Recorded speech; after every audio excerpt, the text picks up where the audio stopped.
Bonjour, je suis Mickaël, je suis développeur informatique et responsable d'une équipe de 2 personnes. Je m'occupe principalement de la partie front-end chez Access, donc tout ce qui est lié aux interfaces, donc interfaces de gestion pour les consignes à clé sous forme de web app, et aussi les logiciels embarqués dans nos consignes de clés, et je suis chez Access depuis 2 ans. On utilise principalement du React, c'est ce qui va être retrouvé dans toutes nos interfaces de gestion, le management, etc., comme je disais tout à l'heure, pour nos consignes à clé, mais aussi du Python qui va se retrouver dans nos logiciels, dans les consignes. Pour les challenges techniques, chaque fois qu'on va recevoir un nouveau projet, ce qui va se passer, c'est qu'on va premièrement faire un brainstorming.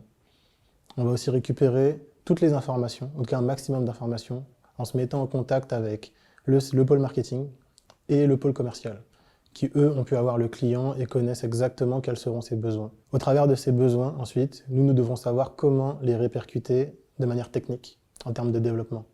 À ce moment-là, on va avoir des réunions, des daily meetings par exemple, ou bien des réunions hebdomadaires pour pouvoir faire le point sur nos avancées.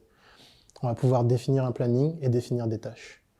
Au moment où ces tâches seront définies, là nous allons commencer du coup le développement du projet et il y aura un suivi des tâches progressif de manière hebdomadaire. Un développeur qui voudrait nous rejoindre, ce que je lui dirais, c'est que dans notre structure, qui est une petite structure, on apprend les choses très vite parce qu'on a beaucoup de projets à réaliser.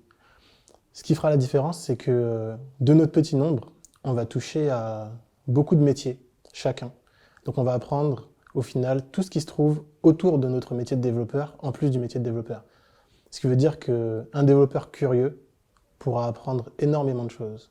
En plus de cela, il y a le côté humain qu'on peut retrouver dans une start-up, car en étant très peu nombreux, on doit se serrer les coudes et rester ensemble jusqu'au bout.